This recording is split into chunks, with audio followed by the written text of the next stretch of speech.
Good evening, everybody. Welcome to FMA Discussion. This is episode 190, and tonight we are most fortunate to have Guro Mike Belzer. And I just want to thank Steve Brody. He called text message, or I forget what means of communication mode, but let me know about Guro Mike, and I was immediately sold. So I have to definitely extend a thank you to Steve Brody for this. I'm not sure I would have gotten to hear about Mike as soon as I have. And as a result of Steve, he put us two in contact together, and hence this interview. And so, yeah, I definitely want to give him a public thank you. And a thank you is for coming on. I really appreciate it. Absolutely, my pleasure. Yeah. So as we kind of indicated, we're going to be covering a lot. So, so I hope maybe you brought a juice bottle, snack pack. I have my water. I've got my show and tell. So, good, because yeah. So without further ado, we're gonna jump into it. If you're watching, please tell us where you're watching from and smash that like button. All right. So you started martial arts, early on and all that. What led you to seeking out FMA, and how'd you come aware of it, and what led you finding the ultimate spot? Yeah, well, it all came from following the advice of Don Draeger, and he suggested that I find a weapons-based system to begin training in, because he said training in weapons is really the only way to learn the types of things you need to know about combat and fighting. Empty hand systems can only take you so far, and you really need to use the weapons. So I had been aware of Filipino martial arts through Asian fighting arts, or comprehensive fighting arts, by Don Draeger. And I knew about Dan Inosanto and his Kali Academy down in Carson, California. So I made the journey down there, watched a class, and was just super impressed with everything that I saw there, the level of training, percussion music that they use to train with,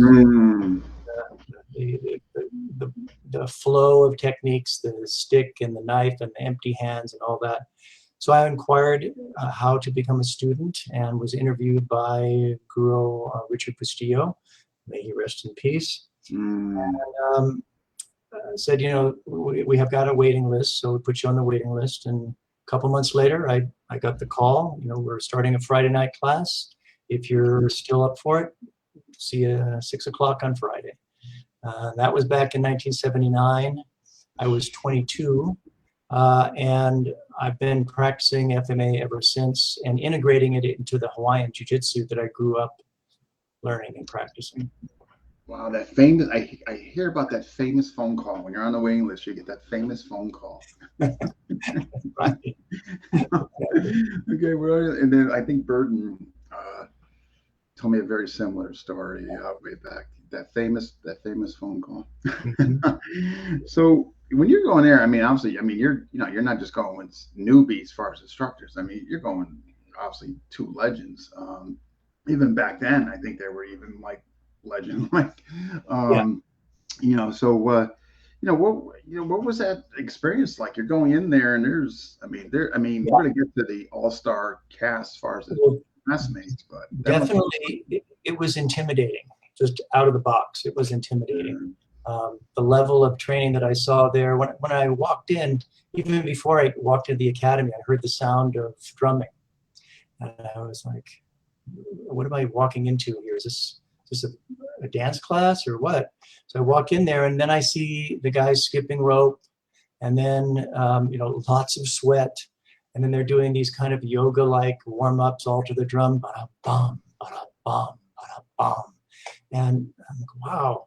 So then they get the focus pads out. They start working on the focus pads and the kicking shield.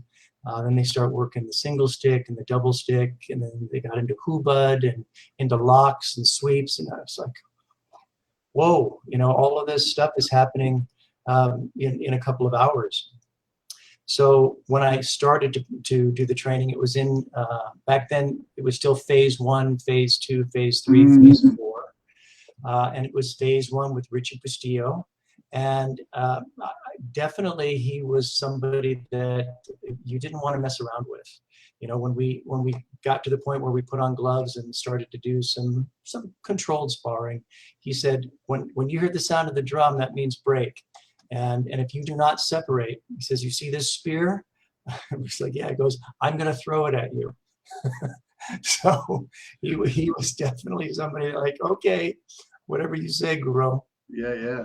You know, so I can't say that it was the friendliest experience that I had there, you know, with him. Like, hey, Mike, how you doing? No, Yeah. it was all training all the time. As a matter of fact, you know, he took roll every time you came there. And at that time, it was just once a week. And it took me about 45 minutes to drive down there. And there were 2 weeks that I missed. So I came in the following week and he calls the roll. He's like, Belzer. I go, here. He goes, do you want to be here? Yes, sir. Well, then start showing up. So, you know, like, okay. Wow. Yeah, yeah, yeah. Quite a bit different than when I started phase 2.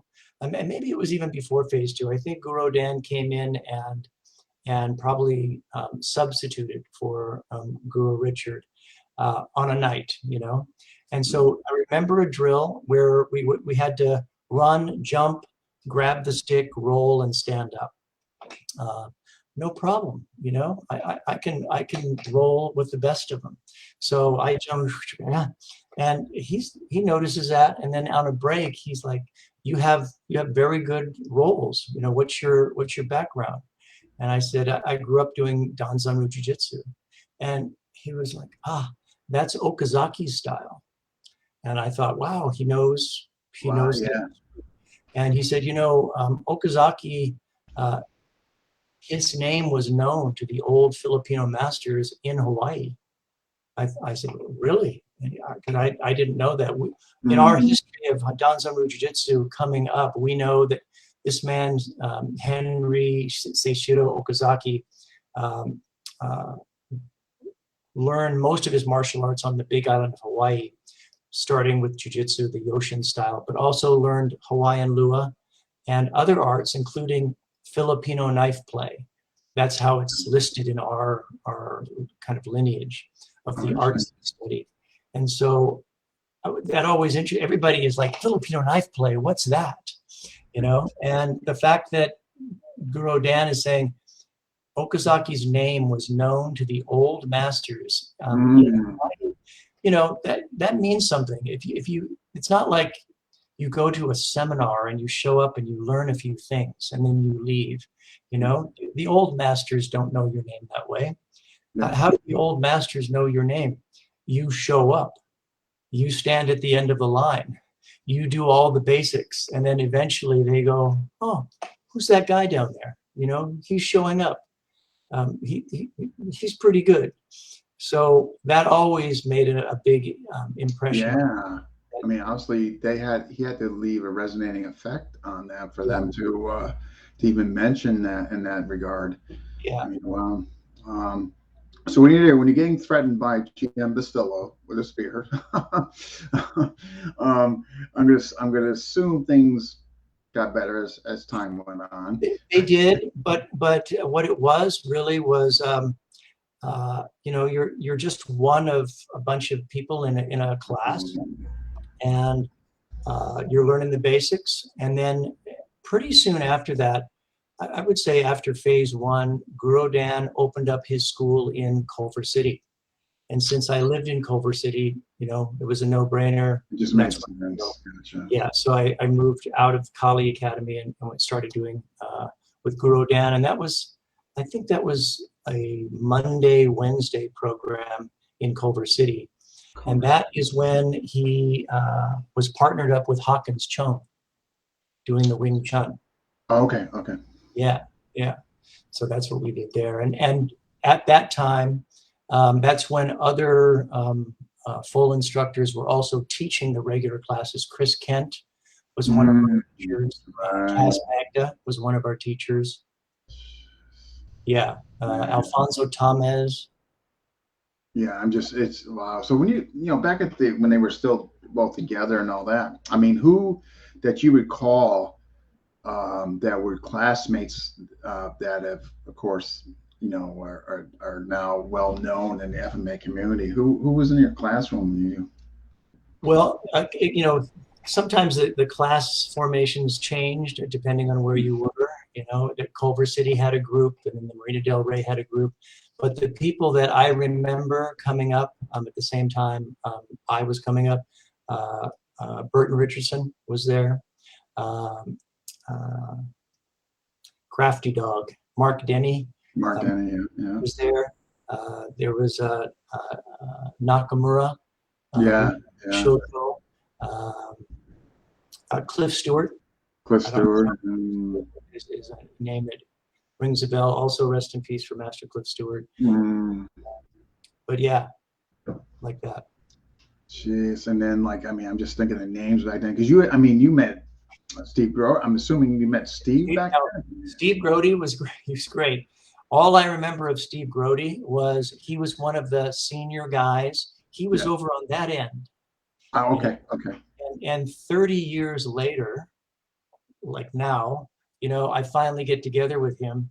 And so now we're swapping stories. And it turns out he also started, I remember starting at the Kali Academy, also in 1979, maybe 9 months earlier than I did. But the way I saw it, he was one of those senior guys because he really had the moves. He had the moves, numerato, and really good moves. And then again, decades later, I find out that he teaches swing dancing. That's what I mean. I was just going to say that. So that was definitely a precursor to his swing dancing. Right. And he was great because he had a cable TV show in the 80s. Yeah, I heard about that. You're just clicking and there's a martial arts guy. Hey, that's that Steve Grody guy. And he's doing trapping, and he's doing sticks, and he's doing Jun Fan. I mean, it was great. There are still people that come up to him today saying, "For that show, I know. Aren't you that guy that?" Yeah, I know. I tell you, man, I can't get enough of that guy. I've had him on a few times. He's due to come back on, but man, he just is. I don't know. There's just something about him, but he's just so funny. And he the other thing. Well, first of all of the students that came up under Guro Dan and Richard Bustillo and became instructors, I would say are all top of the line. They're all super high level instructors. And it's just very impressive to see generations of people being able to do things really better and better. Which is a sign of an excellent teacher that the students are right. You're the lineage, sure. Yeah, and just recently during COVID time, I've signed on for Guru Burton, his program, some of his online training programs, the Solo Sinawali. Okay. I'm doing it, and I'm doing it with my friend Thomas Rodriguez. So we would be up here once a week. We would be in masks, look at the things, and we would try the different combos. And then during the week, I do this with a lot of people. I do what's called text training. So I say, give me 5 minutes a day. That's all I ask. It might be hard to practice 30 minutes a day, but anybody can do 5 minutes a day. Yeah. So it doesn't matter how tired, it doesn't matter how busy, give me 5 minutes. So we would train each other. I just did my sticks, text, you bastard, and that would make him go, yeah. Well, that would give him incentive to go, sure, okay. Right, yeah. Yeah, just to piggyback on what you mentioned, Farzad, all those early days, if you look at the guys that came out, Mark Makita, Mark Denny, Burton, Stewart, Cass Magna, Steve Grody, you're just talking. I mean, it's just unbelievable. It was a great time. It really was. Yeah, it really seems like those early days. It is. Some things I just firmly believe can't be replicated. I think the journey and the conveyor belt kind of keeps going, but that beginning group or what started it. I just think there's just something special about that that's really Yeah, hard to yeah. replicate. There are those gestalts, of things that are Mm, happening in that time frame. I remember Guru Dan would had his big old van, and that's where he would take the van and drive. So Friday he would drive to wherever he's going, and then he would do his seminar. A lot of times I'm sure he slept in the van, but yeah. there were a lot of times that he would be taking breaks in between classes, going to the van to write out for a book that he's producing. So he'd be in the van writing the text for his book. Definitely driven Another and thing that happened, another Guru Dan story. So for Christmas, my mom and dad gave me $100 bill so that I could go get a private lesson with Guru Dan. oh my gosh. Ooh, awesome. So I get the thing, I take it to him. I'm in the office. Guru, I'd like to, get a private lesson with you. He looks at it, looks at me, he goes, Mike, I can't take this. Just go to class. Okay. So I go to class and then I see how he's teaching. So of course, there's the circle and he's showing the technique. So he takes one person and he demonstrates with that person, Mm, pretty much for the entire night. So that's a private lesson for that person. Then as he's teaching, a lot of times he just is kind of teaching to another person.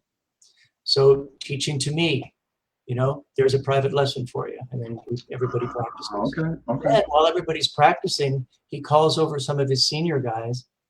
Okay, they're doing it like this, but what it really is, it's like this. So there's another lesson.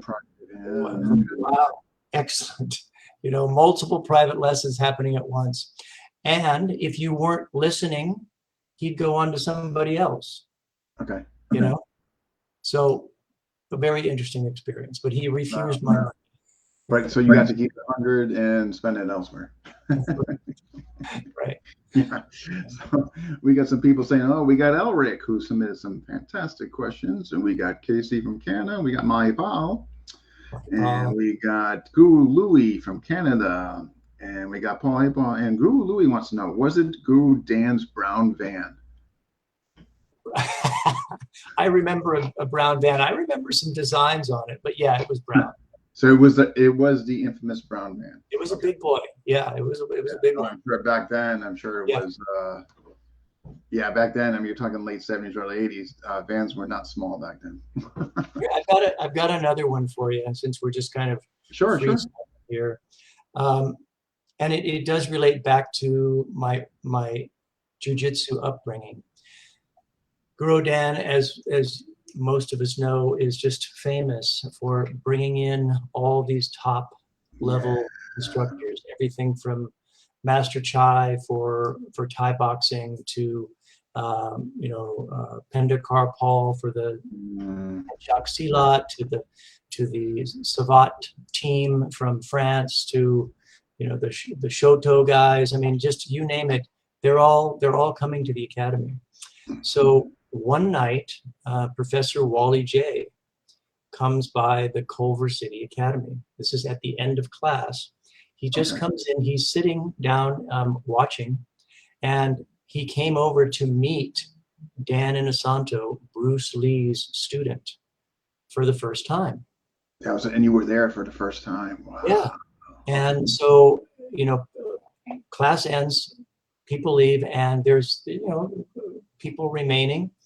And so Professor J asked, can anybody take falls? Oh, I'm the guy. So he starts doing some of his small circle joint lock throw and then taking to the ground, and he's like, your kemi is excellent. And then he looks at me and goes, I know your brother, Steve Belzer. And I'm like, somehow The fact that we grew up in Don Draeger Jiu-Jitsu down here in Southern California, and some of our instructors got up to Northern California. That's where Professor J was. Somehow the Belzer name got up there, and Wally J knew the name, and somehow there was a face. My older brother and I look very similar, especially back then. And so that little interaction sparked a connection, not only between Guro Dan and Professor J, but between Professor J and myself. And so he came down several times to Santa Monica. He would stay at my apartment in the other bedroom, and we would do different seminars at the Inosanto Academy and other locations in the area. Yeah. Wow. Yeah. That's incredible. Even to the point where he asked me, you know, could you help on a book? Could you help take falls on a book? And so, sure. So another friend of mine, a Don Zon guy that I grew up with, Keith Thomas, also very involved with small circle jiu-jitsu, was called, and we both went to Black Belt magazine for the shoot. So we did all the photos, and that's great to be involved in all that. Sure. About a month later, I get a call from Professor J, Mike. I received all of the proofs of the photos, but my eyes are so bad. He was, you know, in his late 70s. My eyes are so bad I can't see the pictures. Oh, okay. Can I send them to you? Can you look at them and then write down what we're doing? Can you write the descriptions for the captions for the photos? Like, well, sure, I can do that, because part of what our requirements are as we're coming up through the art is we have to describe how to do all the arts, from how to grab, how to off balance, how to come in, how to throw, all of that. Okay. So yeah, I can do that. All right, so he sends them down, I start doing it. But now I have to figure out how do you explain these types of movements? You know, well, this is kind of like turning a doorknob. This is kind of like using a can opener. This is like a motorcycle throttle, right? So, like, okay, I can do that. I'm writing it down. Halfway through, I realize most people never look at the captions. Most people never read the captions. Most people are never going to be reading what I'm writing. So this is basically a waste of time. But I have to do it. So I keep doing it. It takes me a month. I send it back. The book gets produced. The book becomes a bestseller. Small Circle Jiu-Jitsu. I end up on the cover. I'm the upside down guy in the pretzel hold. Okay. Looking like that. Okay, so fine. I do not get credit for writing the captions. Again, decades later, I'm up at Camp Don Draeger. That was the camp that Professor J started, a martial arts camp. Guro Dan came up several times to teach up there. And there's some stuff on YouTube. 1987 Camp Don Zon, that's where he went to demonstrate. And so there's good stuff on YouTube for that. But anyway, there's a guy that comes by and he says, hey, I'm writing an article about the book and the people that helped out with the book. Do you have time for a little interview? Do you have any stories? So I told him this caption story. He's like, Professor, I'm sorry, I have to stop you. You're wrong. Not only do people read it, they have to memorize it. We had to memorize it as students. Oh, wow. Okay. Learning from a student of Professor J, a guy named Professor Eichelberger, and they all thought that Professor J wrote the captions. So since Professor J wrote it, we have to read it and we have to memorize it. Gotcha. Right, but really, in reality, wow. But hey, I mean, what an honor. I mean, not only for you to obviously be in a book, but to write the captions and be on the cover, and then get a subsequent interview. I mean, that's but it is literally a small circle. That small circle, like knowing your brother. It comes from people coming to visit Dan Inosanto and his academy. Isn't it amazing? Like, I mean, like you just happen to be there. And you know, jeez. Wow, we got some more folks watching. Hey, Baste, we got Trisha Dawn from Vancouver, Eric O'Brien, And we got Jeremy, who's also from Canada. All right. If you're watching, tell us where you're watching from and smash that like button. So we're going to get, okay. So definitely, like we mentioned, all-star cast back in that day. I understand you definitely met, Master Donn Draeger previous to you going to the academy and all that, which even is more amazing in my opinion, astonishing, because you met him like at a very early age before even going to the academy. I mean, he actually, like you mentioned, gave you advice to go seek out weapon systems, and the empty hands only going to take you so far.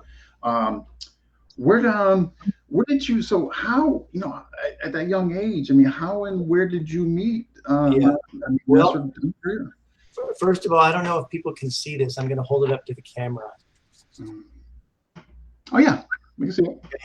So this is Don Draeger, probably in his, I don't know, late 30s, maybe at the Kodokan, probably. Definitely great shape. Right out of the Marine Corps, something like that. But a dude, a combative, an elite combative athlete. Yeah. But what happened is when I was 13, my dad and my older brother and I were teaching a jiu-jitsu program back in Virginia. And just a recreational thing, 6 weeks at a time, people signing up for self-defense jiu-jitsu. I was a brown belt. And my dad heard that some experts were coming from Japan to demonstrate classical Japanese martial arts for the first time in the United States. And one of them was an American named Don Draeger. So he found out where it was going to be. He took myself, my brother, another of our students, George Arrington, and we went to watch. And so we saw an amazing demonstration of staff and sword, and the kusarigama, which is a sickle with a chain and a weighted end, and you grab the sword and you come in. Just amazing stuff, and big Don Draeger and little Japanese guys. Okay, so impressed that when I finished watching that, I went out and got the book Asian Fighting Arts. Yeah. And co-written with Don Draeger by Robert Smith, and it's talking about the fighting arts of China, Okinawa, Korea, Japan, India, Pakistan, Burma, Thailand, Malaysia, Indonesia, Philippines, and all these cool pictures and all this history and all this stuff. How does one guy know all this? All that, right. How James Bond, how cool. Okay, so got I guess supercharged in terms of now I'm interested in martial arts history, and I want to learn this and I want to learn that. So 4 years later, I'm out of high school, and I have the opportunity to go to Japan. I have some friends that had moved to Japan. They offered, hey, why don't you spend the summer before we come back? Why don't you spend the summer with us? You can do your martial arts thing. And I talked to my parents. They said, we will help you go. So they did. And my dad said, why don't you write to Don Draeger? And I'm like, how do I write to Don Draeger? He said, well, you would write to his publisher, and the publisher will get the letter to him. Right. Okay, so I do. And about a month before I'm due to leave, I get a letter from Don Draeger. Which is amazing. And the letters are this type of thing. This is really an aerogram, where you fold them up like this, and they become something that you can mail. Wow. Right? And it's typed on his typewriter, right? And it says, "Dear Mr. Belzer," I mean, I have the letter memorized. "Dear Mr. Belzer, your letter has finally sifted down to me from my publisher. You say you purchased Asian Fighting Arts. Was it the hardcover or softcover, and where did you purchase it? I will be in the jungles of Borneo shortly, and so I wish to establish contact with you now. Tell me what you have in mind. Best, Don Draeger." Wow. So I write him back, and I give him my little history. I'm just out of high school. I'm a knee dan in jiu-jitsu, and I want to come to Japan and learn about Japanese martial arts, and anything that you can do to help me would be greatly appreciated. Mike Belzer. So I get another letter about a week before I'm due to leave. And it says, "Dear Mike, thanks for your information and giving me a chance to get to know you. By the time you get here, I will be gone to Borneo doing research for a new book. But when you get here, please contact my good friend and student, Howard, our student, Howard Alexander. Here's his phone number. He will help you. As far as learning the Japanese martial arts, it will be my pleasure to show you what the Japanese have to offer. Keep in mind that what you're doing in California may be different than what they're doing in Japan. This is code. Maybe slightly different than what they're doing in Japan. Let the Japanese show you their way, and I will see you upon my return. Best, Don Draeger." Wow, wow, wow. So that's how I made contact by letter. And then when I met Howard Alexander, one of the things that he suggested is, I see that you're doing Aikido every day at the Hombu. That's good. If you're interested in doing something a little different, you might be interested in the Japanese stick fighting that I'm doing. Japanese stick fighting, that sounds cool. Sure, sign me up. So I didn't know that I was being invited to go to the Rembukan Dojo, which was a famous dojo for Shindo Musoryu Jiu-Jitsu, a 4-foot staff versus sword art that was taught by the last headmaster at that time, Shimizu Takagi. And it happened to be the dojo of Don Draeger. That's where Don Draeger went to learn that art. And he was the first foreigner allowed to learn a Koryu, a classical style. Before that, and that happened in the 50s, foreigners were not allowed to learn it. Hardly anybody knew that there were these old samurai arts that taught all these weapons and taught it in the old way. But a few months later, the word is Don Draeger's coming to the dojo. So he came, and the class I was going in was really only foreigners, and there was only like 6 of us at a time that were training. So he came, and we practiced with him. 6'1", 6'2", 200 pounds, all muscle, but did not overpower you. Just the perfect partner, gave you just enough energy so that you would be pushed, but he basically could just put his hand on your head and you'd be doing this, doing the bicycle. You'd be doing the bicycling. Right. Anyway, class finishes, and from across the dojo now, I see Don Draeger and Shimizu standing together, and my brain goes back to when I was 13. Of course, I knew it was Don Draeger that demonstrated back then. I didn't know that it was Shimizu. I didn't know that was the guy. I didn't know I was learning that art that I'd seen demonstrated. And I just kind of blurted out, "I know you guys." Oh, from afar, you're just like, both Draeger and Shimizu look over, and they go, "Oh," I said, "Hi, I'm Mike from California." He goes, "Oh, the California kid, glad you made it." And so that's how I met Don Draeger for the first time. What a fascinating. I mean, it's just incredible. I mean, obviously, we're going to get more into about him, and we're just about to get there. But just for him to correspond back with you and all that. I mean, obviously, stand-up guy. I mean, on so many levels. It's wow. Well, I think that's something that is a very important feature of Don Draeger and his personality.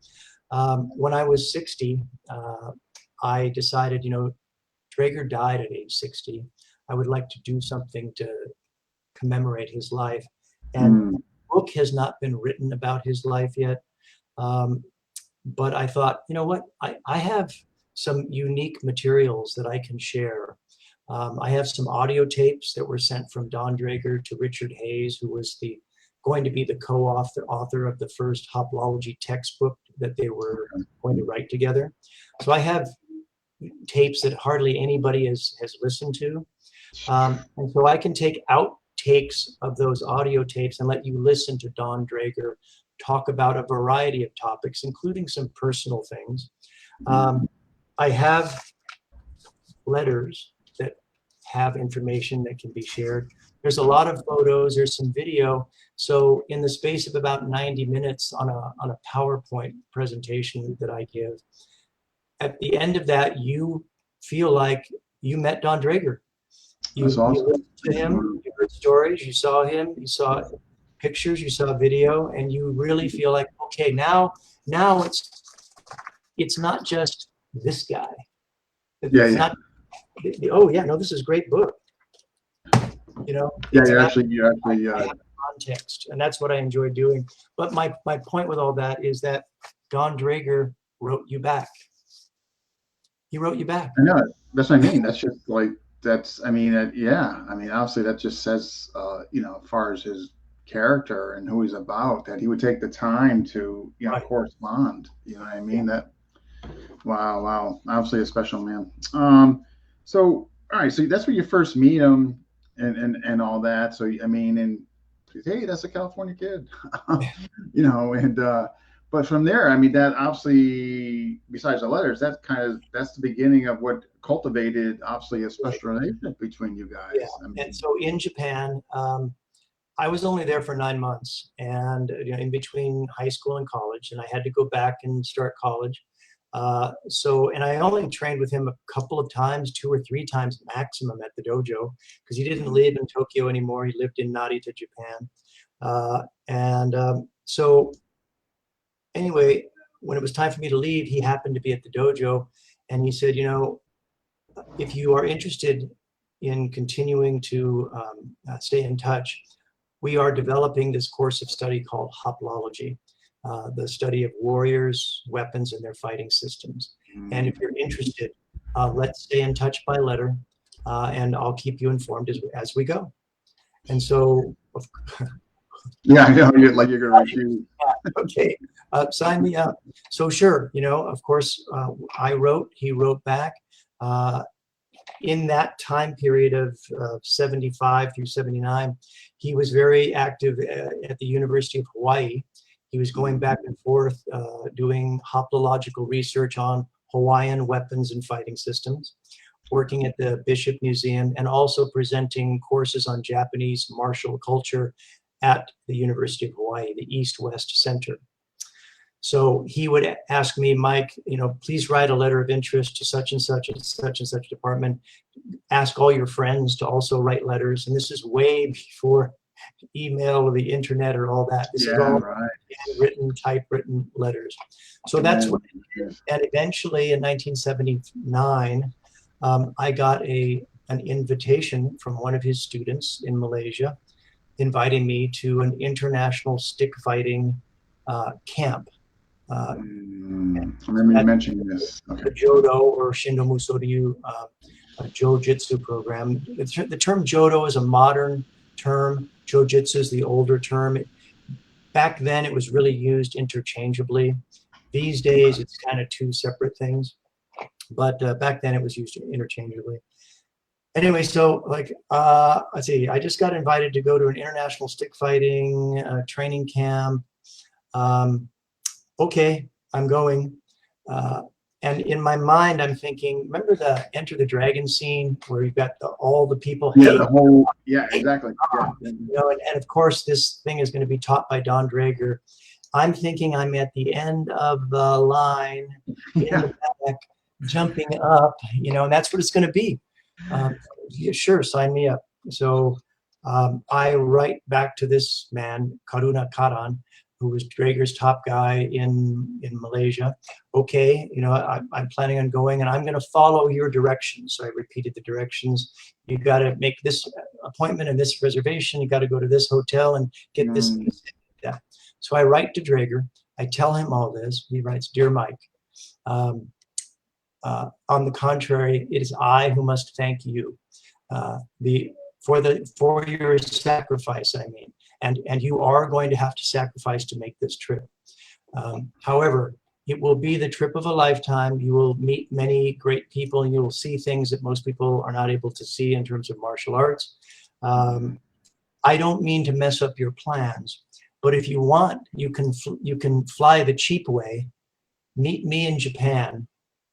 We will go to Thailand, and then we'll take the 25-hour train ride into Malaysia. So now I'm thinking, okay, Don Draeger just invited me to travel with him. There must be a group of us. That's right. There's probably, Yeah, right, I don't right. know, Okay. 4 or 5 people that are all going to get together and we're all going to go. Okay, sign me up. Dear Don, sure, sounds good. I'll be there. So he picks me up at the airport. We go out, we have some dinner. We go to his 2-room apartment, a very small apartment in Japan, 2 rooms and a kitchen. Gets me situated in the library, which is basically your college style library with the cinder block bookshelves and the 2x4s or 4x4s. Okay. And stuff like that. So all the books, all of his pictures and negatives, the wall of weapons, all of that. He's in the other room. But nobody else is coming. There was only one other guy that was supposed to come, and I'm pretty sure that was a guy named Mike Skoss, who became very involved in hoplology and the Koryu with him. But the word was he got sick or for whatever reason couldn't come. So it's just me and Don Draeger. Oh my God. So in other words, you just keep getting luckier and luckier. Right. That's why I called it, in the article I wrote, I call it fantastic luck, because it just seems like it's happening over and over again.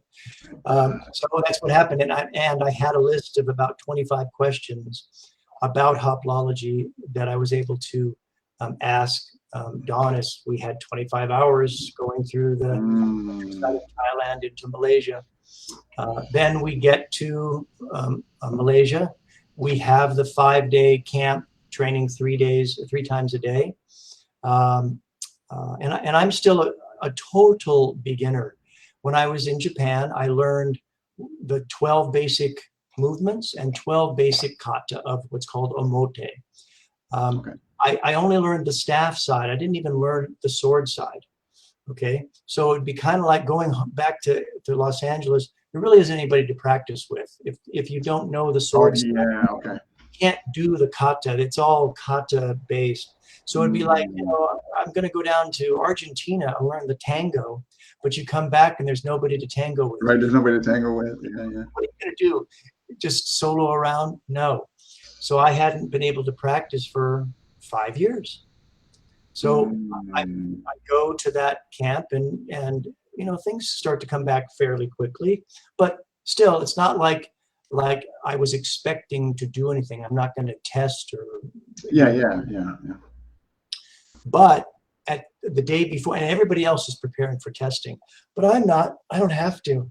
You're just Then I hear, okay, Mike, you are going to be tested for Sangkyu tomorrow.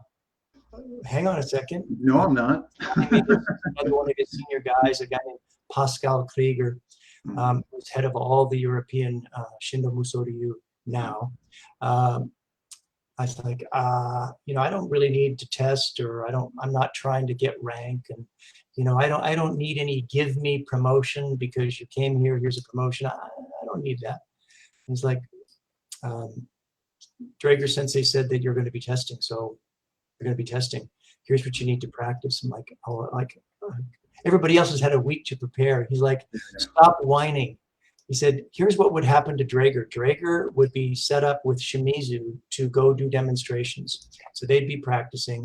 And he said more than once, an hour before the demonstration, Shimizu would come up to Draeger and say, Don-san, remember we were practicing this, this, and this? He goes, we're not doing that. We're going to do this, this, and this. And they would just turn and walk away. Oh my God. He said, I'd be prepared. So he said, at least that's not happening to you. So I took the test. I received some Q. And so that was fine. Then I said, afterwards, I said to Pascal, I don't think I deserve this. He's like, are you questioning Draeger Sensei's evaluation of you? No. Are you refusing to take the rank from him? No. He said, then stop whining. Like, absolutely not. Absolutely not. And then after that, then Draeger said, okay, I have about a week before the other group comes, and we're going to do our big 3-month expedition. If you're interested, I can take you to visit various teachers that I am interviewing and taking photographs of, and I can introduce them to you. People like Chai Kim that does the Shaolin, the Phoenix Eye Fist Master, the guy that uses just this knuckle, the Combat Tai Chi. Oh, is that you or is that me? That I think is you. Yeah. That'll go to voicemail. Hang on a second. Okay. That's 3 ring diggings. Anyway, so we had a chance to go and visit all these guys, including Master Rahman of Penchak Sini Gayum. And that was an amazing thing. I made the mistake of asking, do you have joint locks? And so there are a series of pictures of me totally pretzeled out by him. And the guy that's taking the pictures is Don Draeger. Oh my gosh. Hold on. Wait. Could you just... Yeah. So anyway, you know, it's a totally peak experience. I can't even imagine. You know, after seeing the Phoenix Eye Fist guy, we get taken to see Mr. Ton, the healer. And Mr. Ton has a method of massage like this. So Draeger says, do you have anything that's hurt? I said, yeah, my elbow's kind of wrenched. So he's going, Mr. Ton will work on you. Now, Mr. Ton has 6 fingers, an extra little finger that comes out like that. And apparently it's kind of a common thing that you see in Southeast Asia. Is that right? No. Yeah. Wow. Okay. Yeah. So bam, bam, bam, bam. And it's kind of a rite of passage. Draeger would take a lot of people there and have him work away. So it's like, oh no, it's great. No, it's fine. It's fine now. Yeah. It's great. And then he put the herbal plaster on, and then he wrapped it in plastic, and you know, you keep that on for 2 days. So, and yep, you're right. Feels better. It always feels better when they stop hitting you. Yeah.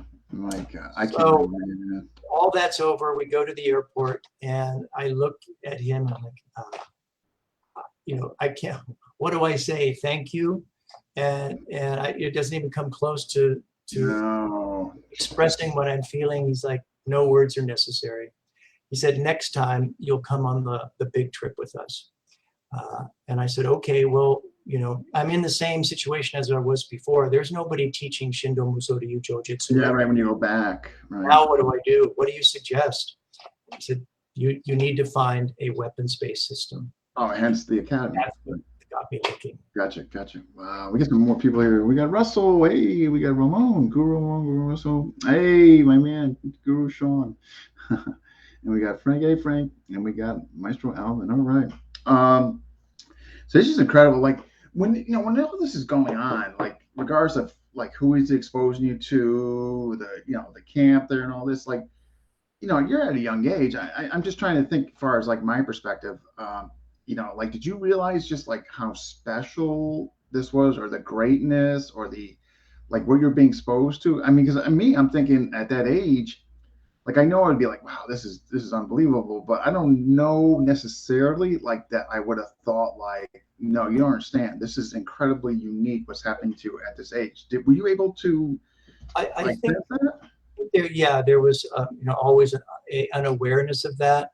You know, I didn't grow up as a surfer, although I did surf for a couple of years. But I think it's a good example would be surfing. You know, most waves that you get are pretty cool, you know, and they're like in and of themselves, it's great. And sometimes you have a massive wipeout, and sometimes you get hurt. But most of the time, you're having a pretty great time surfing each wave individually.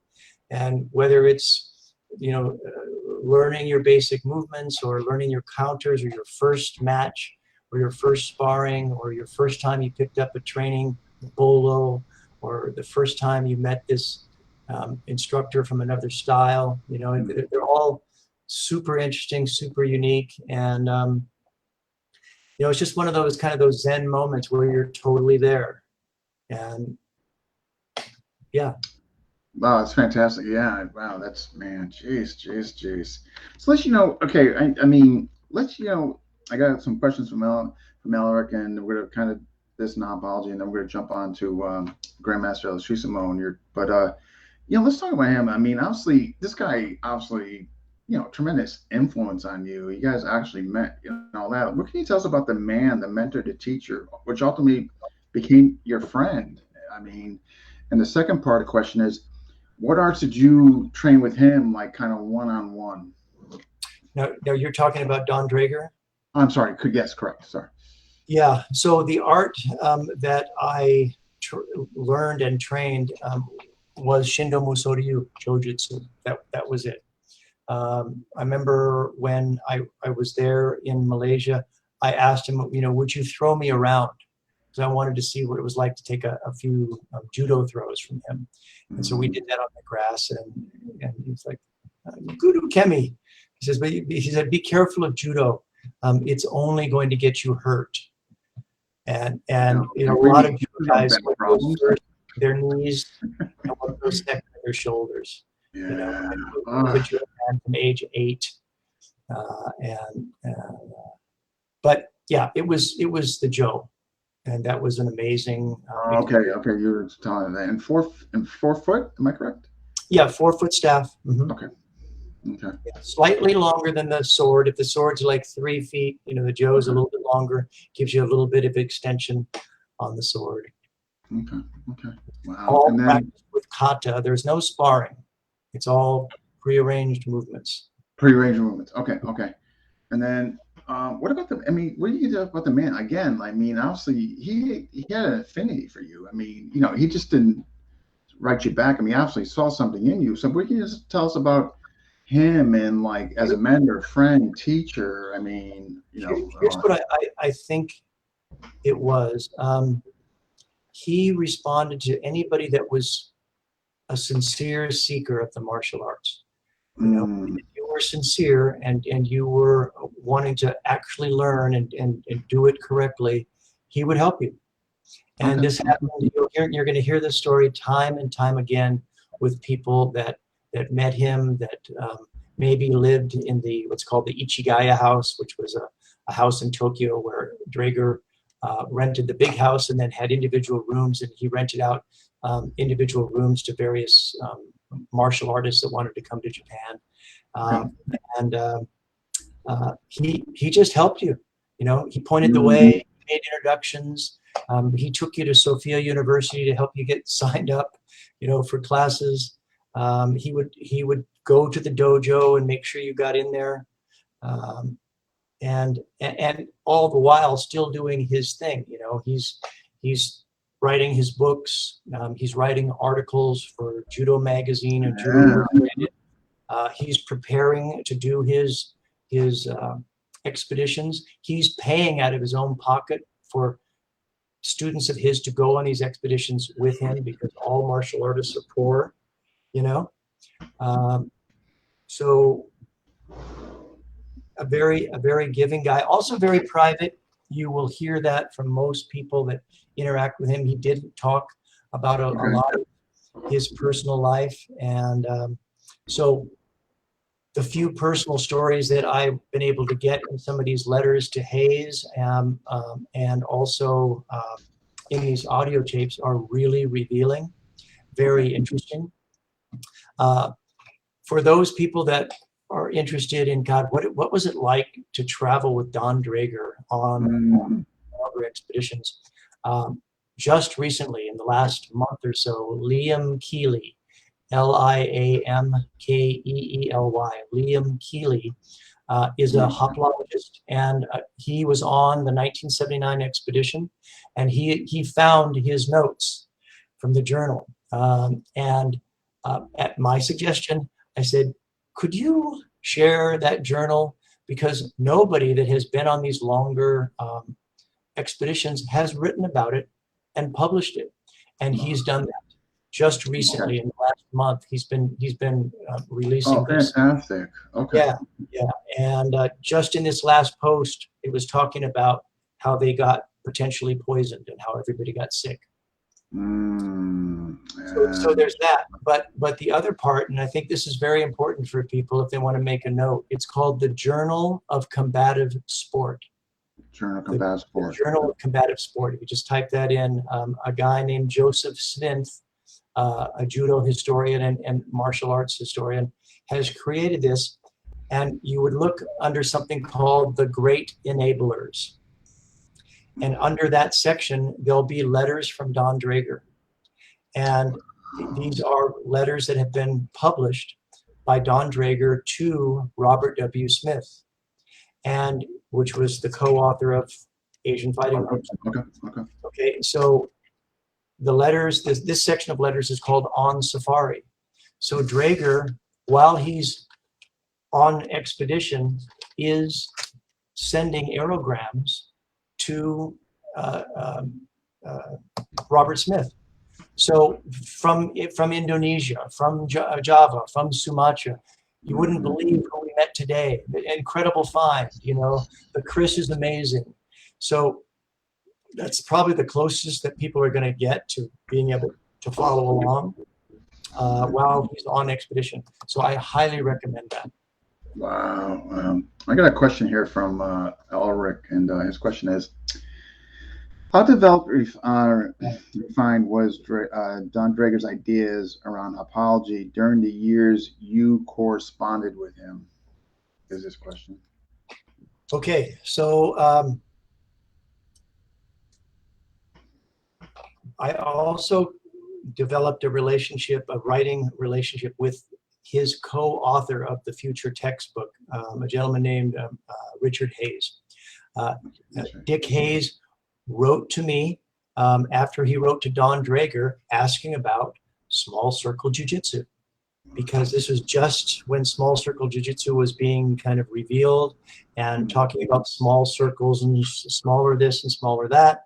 And so Hayes wrote to Draeger and said, you know, what's up? And if you change one thing, you got to change the other. Draeger writes him back and says, I have a good friend that lives in Los Angeles, Mike Belzer. He is an instructor of that style, Danzan Ryu, also known as Kodenkan Jiu-Jitsu.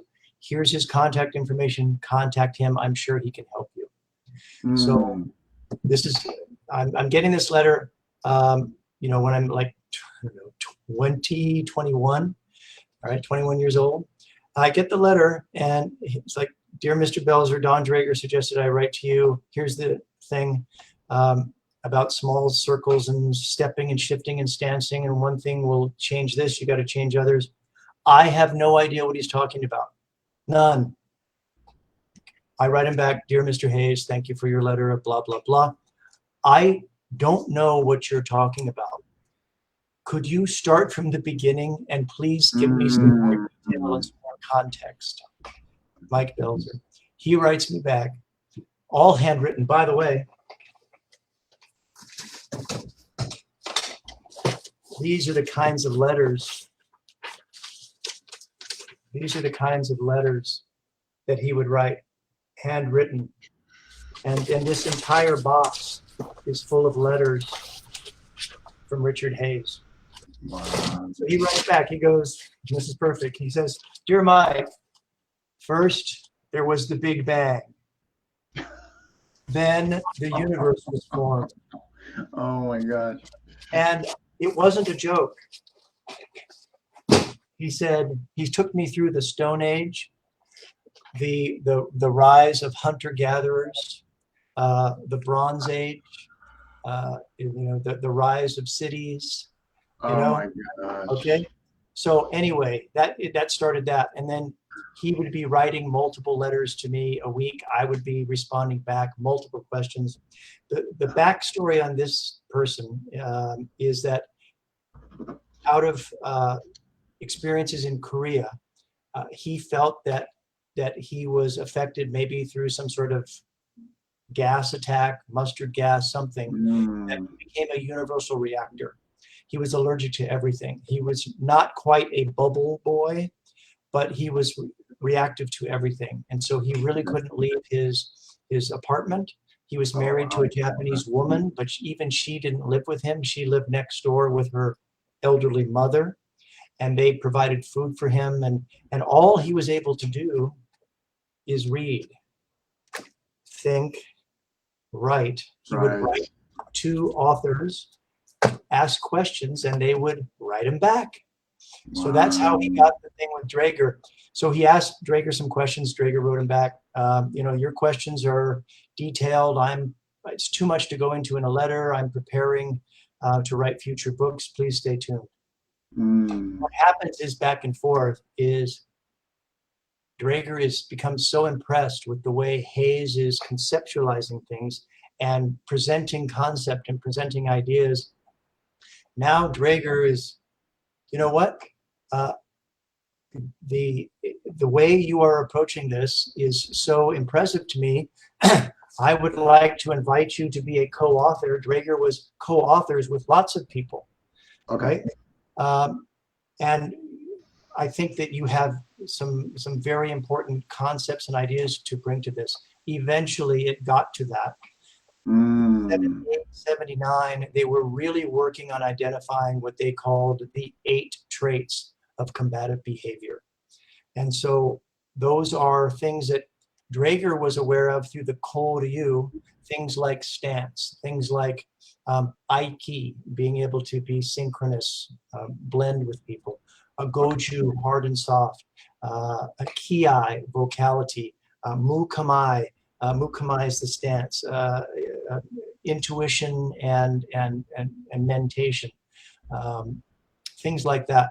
So 8 traits, trying to identify them. They're trying to take them out of the Japanese wording and make them more universal, so that it's not hoplology is not Japanese martial arts. It's a worldwide universal way of analyzing and classifying all fighting systems from all styles.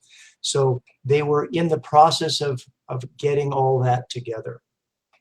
And that was in 79, 80, they were still working on it, but now his health was starting to fail. And by 82, it was over. Yeah. Wow.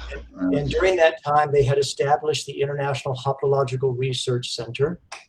There was a core group of people that were working with him and helping him do that. Hunter Armstrong, Dave Hall, Larry Bieri, Mike Skoss, Liam Keeley, other people. I was not part of that Japan core group. I was part of it. It was outside. I'm the California guy. There's the Swiss guy. There's this guy. Okay. Individual things. Okay. And then eventually, after Draeger died, Hunter Armstrong and Dave Hall really were the two that took it forward as much as possible, and everybody else was support as much as possible. But then people are growing up more. They're being married. They've got families. You got to make food on the table. And so now there are very few people that are really able to continue the Don Draeger style of hoplology. And now there's another generation of people that are interested in hoplology. Dr. Michael Ryan, Mahipal Lunia, other people that are inspired by Don Draeger. I'm working with Mahipal, transmitting information. Let me just show you this. Hey, Darren. Okay, more show and tell. So right. This is the book out of the outtakes. This is called Hoplology Theoretics. Okay, and what these are letters that Hayes wrote to me, and this was after Draeger died.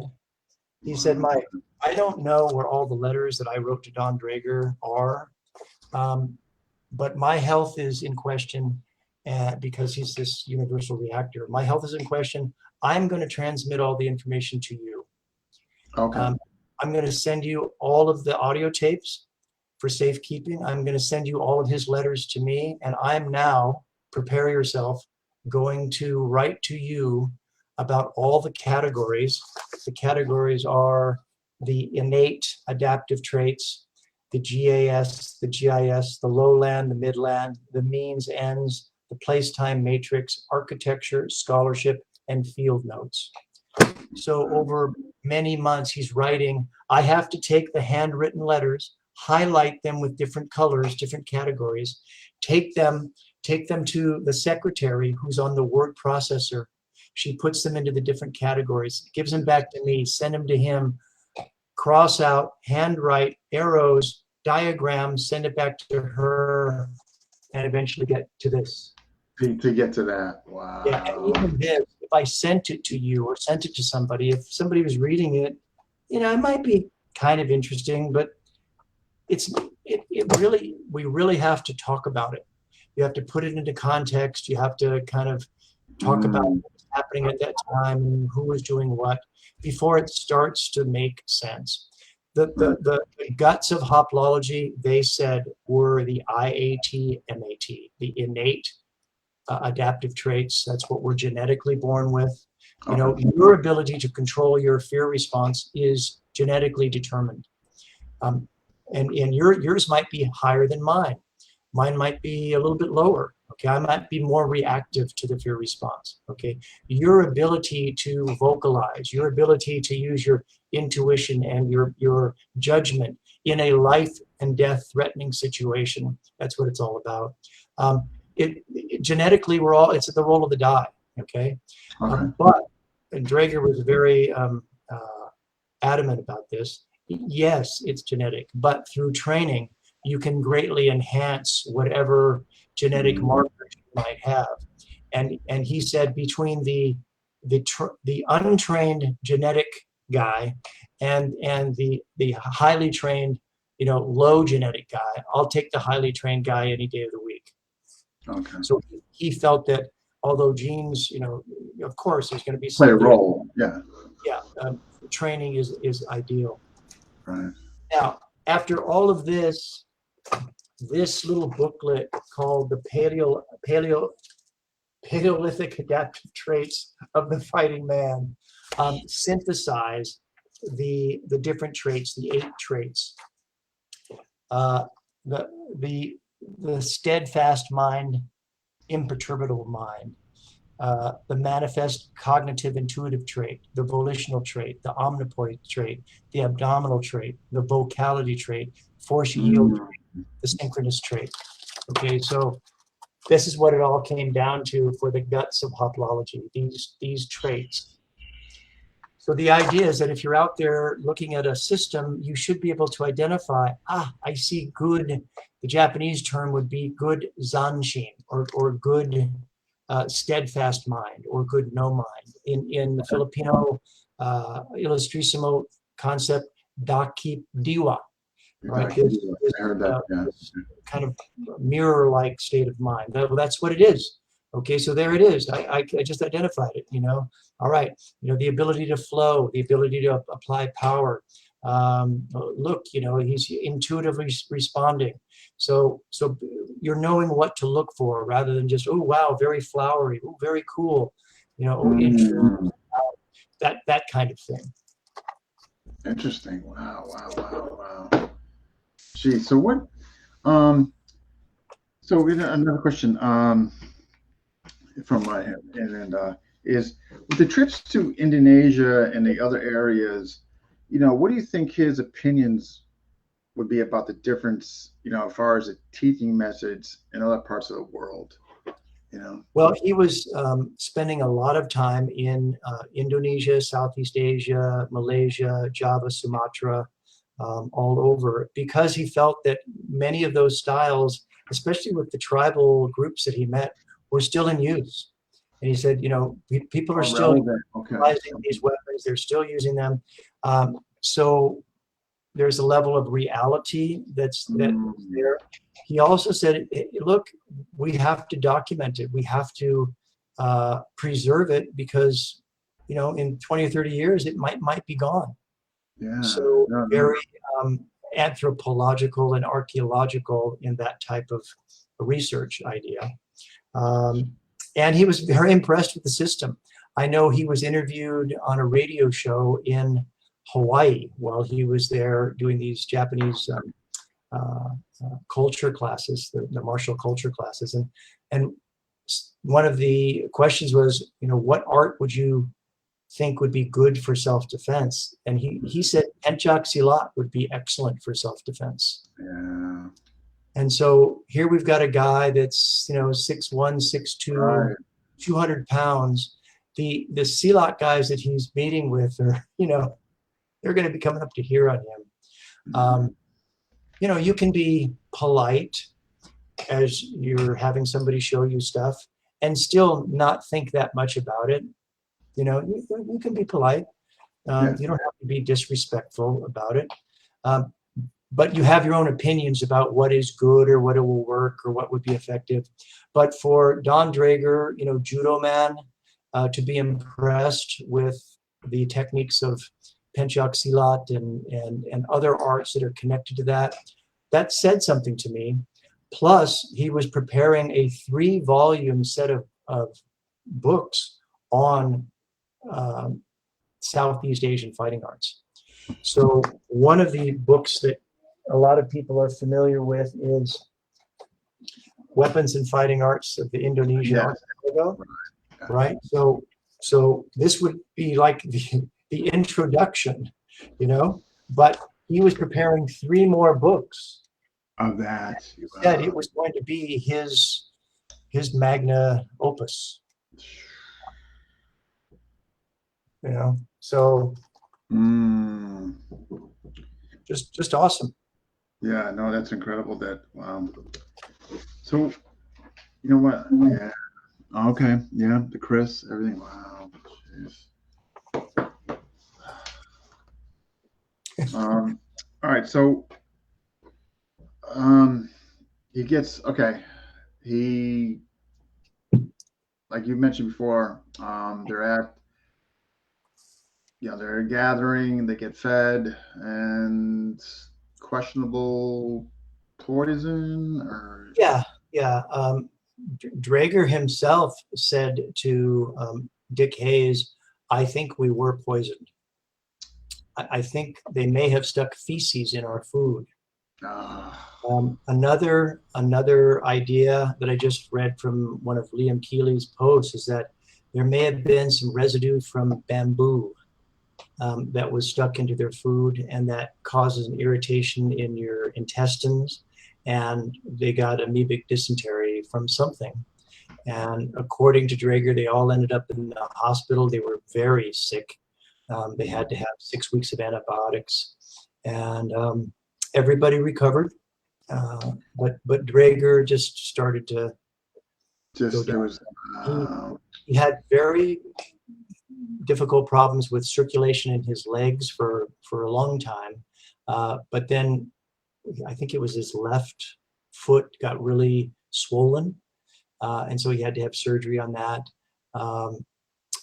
But I just, in an email from Liam, it turns out that he went on another, maybe even 2 other expeditions after 79. I thought 79 it was over. So he did 2. Oh, okay. To one in India in 1980 and even one in 1981. And I didn't know that. That's all new. Wow. So, while his unfortunate decline, were you still pretty much regularly in touch with him, or? Yeah, by letter. By letter, of course. Yeah. Of course. Right. And remember, how many letters does he have to respond to? Yeah. Oh, I know. Right. He's not just getting from you. Back then, the mode of communication. Right. Just think about the fact that I'm getting any letters at all. I know. No, obviously, he saw something in you. There's no way denying that.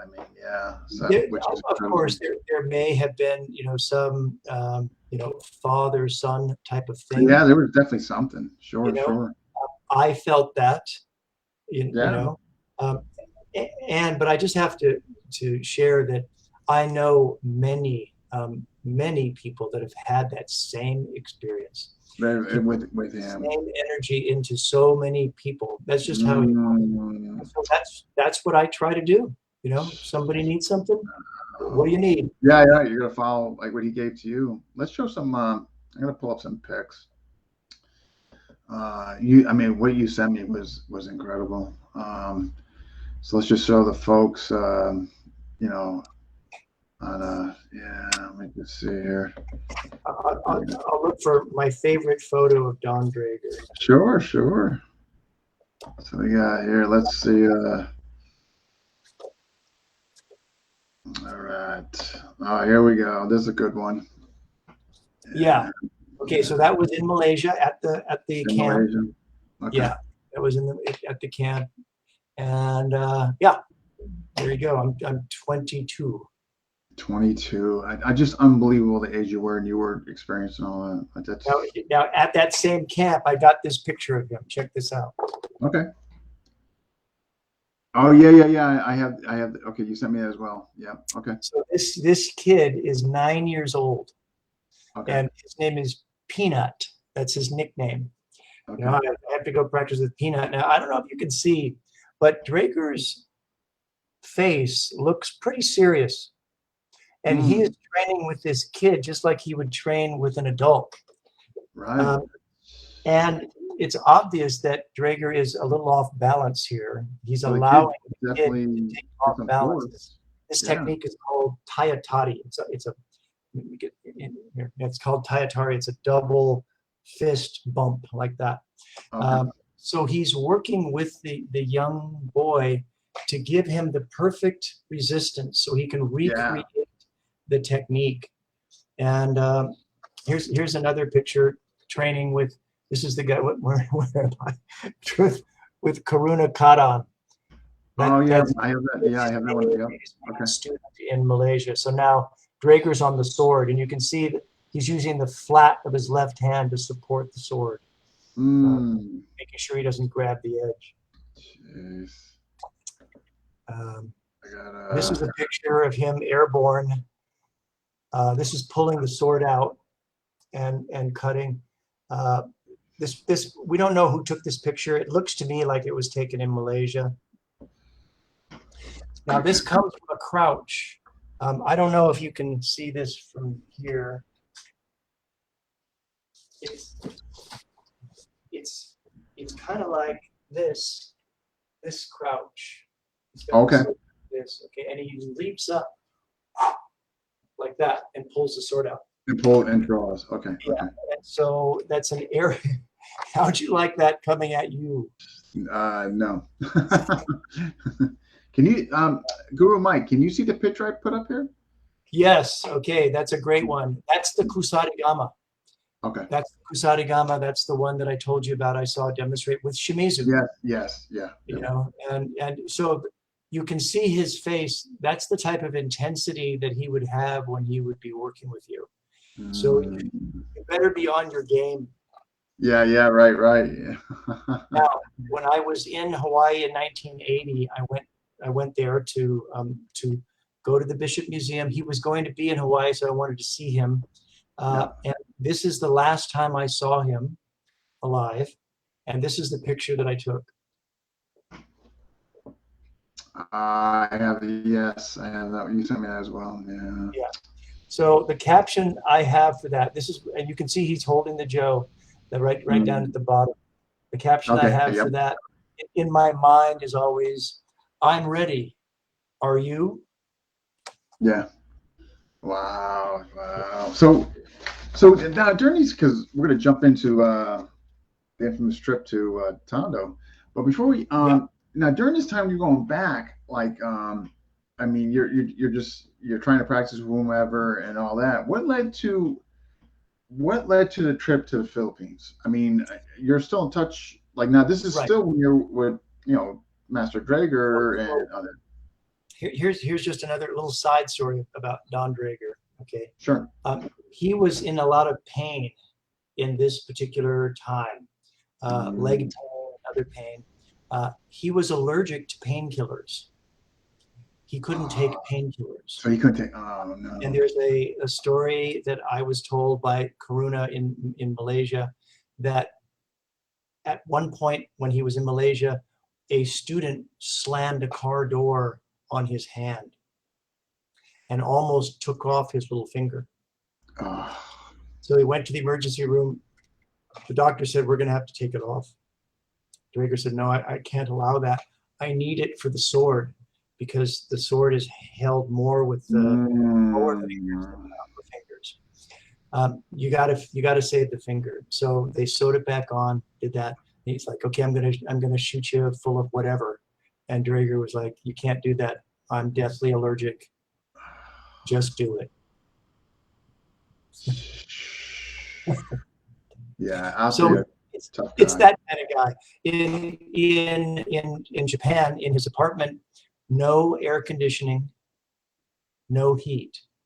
He said he lived by the seasons. So in the winter, he said, I get my heat from boiling a little tea and from my 70-watt light bulb. And in the summer, when it's hot and muggy, he's got the fan going. And when the first training of the year is happening with Katori Shinto Ryu, they go out barefoot in the snow. So that's the level. Yeah. We're just talking about a different breed. Yeah. Yeah. All right. So I always wanted to do the 3-month expedition, and I've been introduced to hoplology. I have an understanding of what to do. I want to do this. How am I going to do this? I get invited by another student of Don Draeger, a guy who was very involved. He was at the University of Hawaii, a guy named Pat Lineberger. And he said, hey, Mike, I'm in Singapore right now, and I've got the opportunity to crew on a sailboat that's going to go to Hawaii, where we're going to sail through a bunch of different islands in the South Pacific. And if you want, you can come over, you crew on the boat with us. And every island we go to, we will see what we can find with hoplology. Yeah. It'll probably be like a 3-month deal. Like, okay, I'm going to do it. So I do whatever I need to do in my personal life to make that happen. And I get the backpack, and I get the medical stuff, and I get this, and I get all that, and I get my shots and the visas. I go first to the Philippines, and that's where I spend just 1 week. Okay. And that's where I met Roberto first, and that's how I got to see Illustrisimo. And then after a week, time to go to Singapore. See y'all later. So I go to Singapore, and it turns out that there's just a massive delay. I spend a month there in Singapore, and nothing's happening. The owners of the boat can't get it together. And after a while, I have to go, you know what? I only have like so much time, and I need to get out of here. So I'm going to go back to the Philippines, and I'm going to see if I can hook up with the Illustrisimo group and take it from there. And that's what happened. So the first week when you were there, before you went to all that, like, what was that first, like, I mean, I know Roberto Morales introduced you to him and all that, but like, how do you know to introduce you to him? Right. Well, again, fantastic luck, going with, you know what? Burton's not lucky, dog. You're lucky. It just, what can I say? It's just fantastic luck. I went to, I took the flight, Korean Airlines. I got off Manila Airport, just a wild and wacky airport. I had good experience going to YMCAs and being able to live at the residential YMCAs, very basic type of stuff. Did that with Draeger, and just if when in doubt, go to the YMCA. You'll be good. So that's what I did, and I had my backpack, and I got off the bus, and I went to the front desk, and there was a dude, leaning against the counter, just kind of watching people, and I got the glance. And on the side of my pack, I had 2 rattan sticks strapped to the pack. I was like, hey, where are you from? And I said, I'm from the US, and I came to study Filipino martial arts. Just like that. He goes, I practice arnis. And he said, I can take you to my arnis teacher.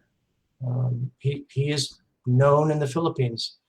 And I said, okay. So like within 15 minutes, it's like, we're ready to go. And I had to figure out, all right, let's see, I got my backpack, I got all my money, I got my passport. What am I doing? Am I taking all this stuff and going with this guy? No. I don't know. I'm going to get the room. I'll put it in the room. But, they pair you up with people, fellow travelers. So I don't know who my fellow traveler is. I leave the backpack there. I leave the passport there. I didn't know to ask the front desk, do you guys have a safe that I can leave these things? Oh, yeah. Okay. I didn't know. So I just left it in there. Take all my money with me. So now we go. And we're walking from the Manila YMCA into Tondo. Now, Tondo, it would be like if I get off the bus here in downtown LA, some dude is watching me. He goes, "What's up, man?" "Oh, I came here to learn hip hop." No problem. I can take you to my guy. Yeah, I can take you down the alley to my DJ mix a lot. Hey, and, yeah, and you're walking into South Central. The good news is I didn't have any bad feeling. My spidey sense was not activated. We were talking back and forth, but it was getting more and more basic, corrugated roofs. Oh, it's getting a little more interesting. Narrow alleyways and roosters and all sorts. And he's nodding to people. "Hey, how you doing?" And I'm realizing that really at any point he could just take out a knife and or somebody come up behind you.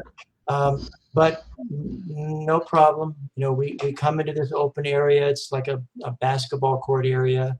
He's like, "Tatang, tatang," father or uncle. Illustrisimo pops out. And he says, "This guy's from America. He came to learn your arnis." And like, "Okay, come on in." So we'll go in and, very, very tight quarters, couple of different bunk beds. He lived there with his wife and 2 other people. He pulls a pipe out of the ceiling like that. And there's pictures in the article that I wrote. And the pipe has 2 metal feelers on the end. Like just pieces of metal wire.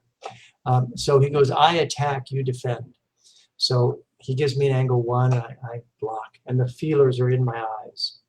And then angle 2, I block. He goes, "The feelers are in my eyes." He just laughs. "My special weapon for combat." Oh my God! But what's interesting here is you made a general query that you wanted to go train, but you had no idea that you were going to be meeting him or doing KI. You just No, I had no idea who he was. Other than, okay. And Roberto had told me as we were walking, Illustrisimo is he is known all through the Philippines. He has a fierce reputation, and he has been in those death matches. Yeah, We've all heard about him, but he's. I'm taking you to somebody that's actually been in those. Wow. Did you Did you have any exposure to with the KI blend and the Asano blend? I'm sorry, the KI infusion rather than the Asano blend from GM Regino. Did you ever see any of that from Dan? So really. So I guess what I'm alluding to is you didn't even hear the name Illustrisimo up to this point. No, not really. We saw his picture up on the wall along with many pictures. Yeah. The name. So when he said Illustrisimo, I was like, okay, that name is familiar.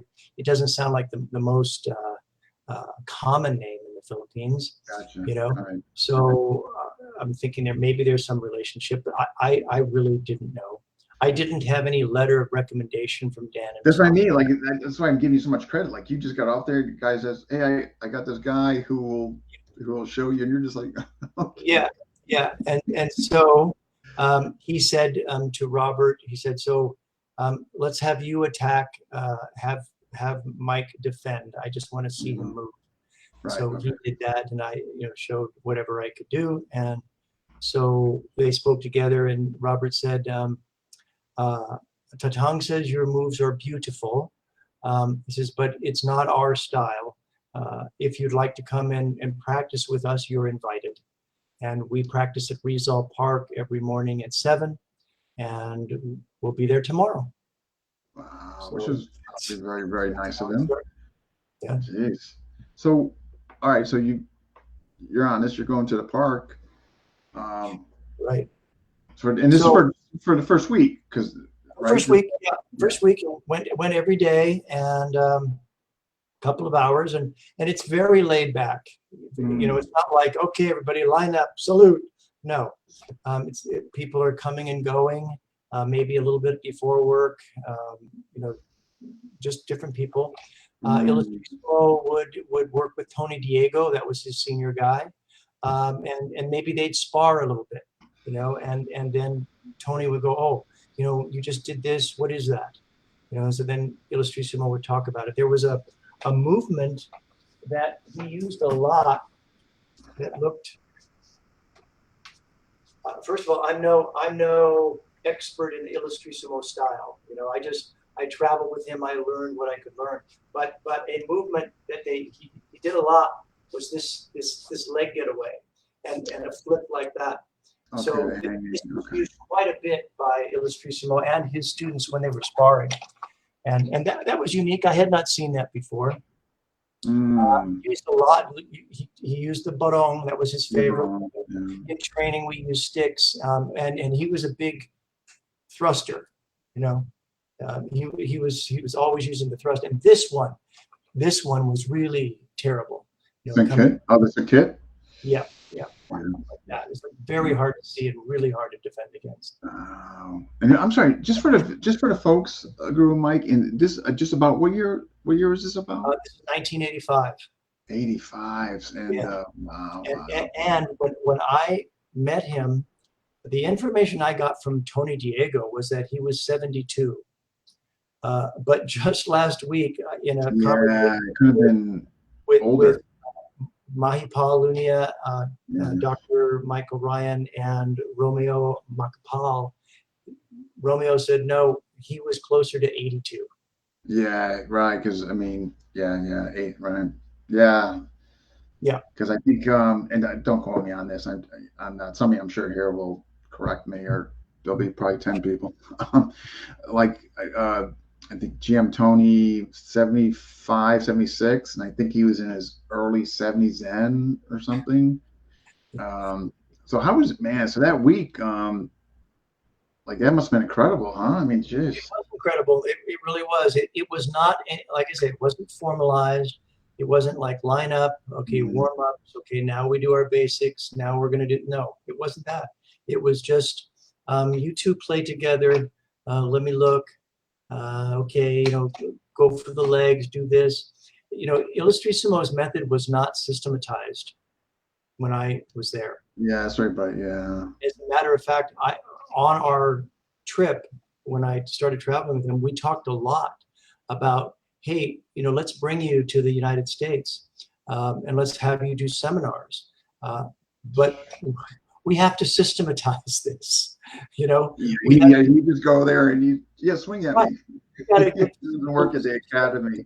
You know, it's got to go from one to the next. It has to pass the Steve Grody test. Sorry. Steve Grody's lithium test is none That's other. right. Yeah, you know. So again, it was taught in a very familial way, you know, a small group of people, not a big group.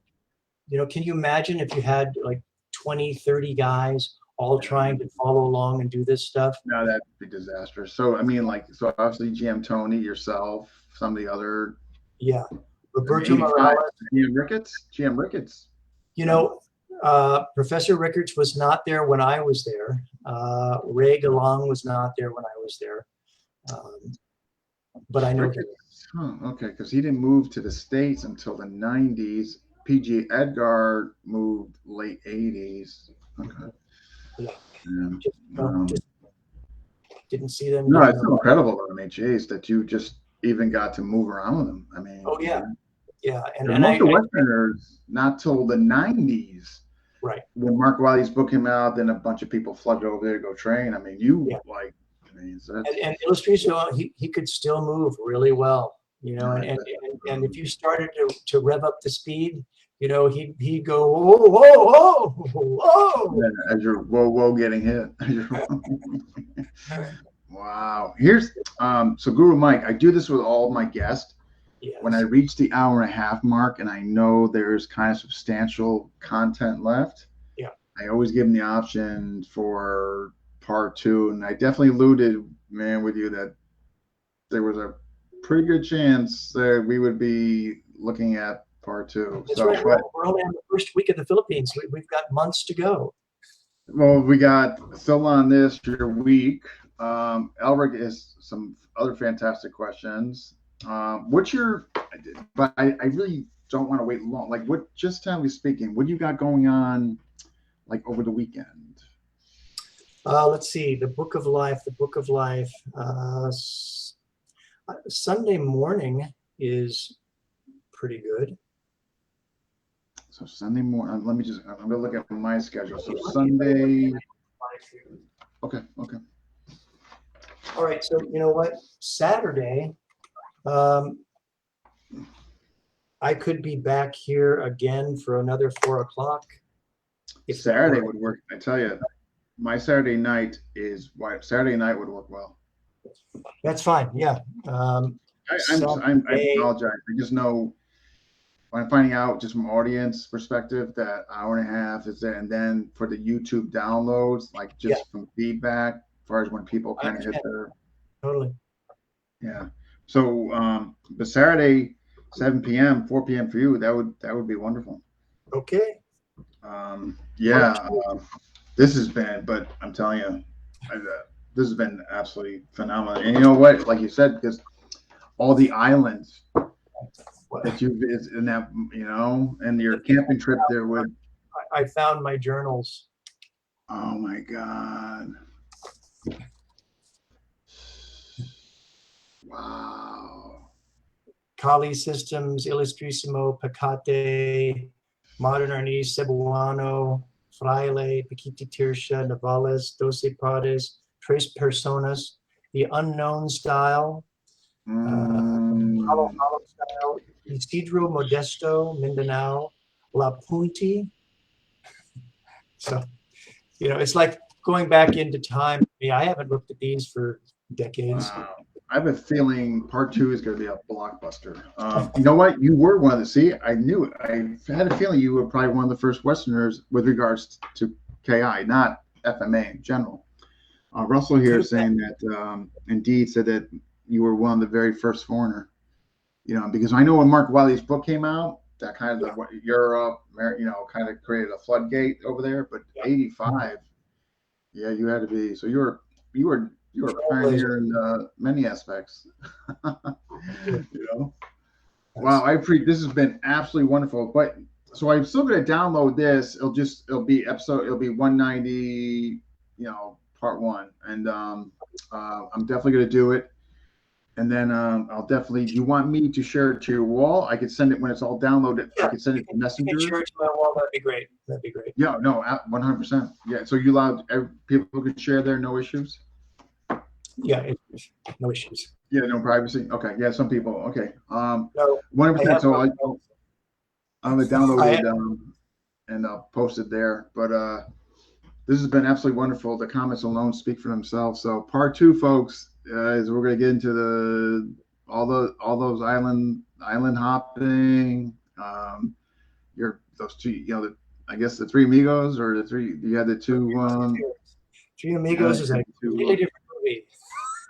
Yeah, and then those 2 escorting you. They wouldn't have it you going alone. They were escorting you. That's right. Wow. All right, sir. I appreciate it so much that you're willing to come back so soon for part 2. No problem. All right, Guro Mike. See you later. Thank you. Okay. Bye-bye. Wow. I'm feeling part 2 is going to be pretty special. So yeah, part 2 Saturday, 7 o'clock Eastern time, 4 p.m. if you're in Pacific time, and if you're in the Philippines, it will be Sunday, 7 o'clock in the morning. Hope I'm correct about that. I don't think there's been a time change or anything. But at any rate, if you got questions regarding part 2, please feel free to PM me, and I will add them to the existing list, or Aleric's existing list, who submitted some great questions. But all right, thank you for all those who commented, watched, and submitted questions. And if you haven't already, subscribe to FMA Discussion, where you can see this interview and other great ones. And I will see you all Saturday.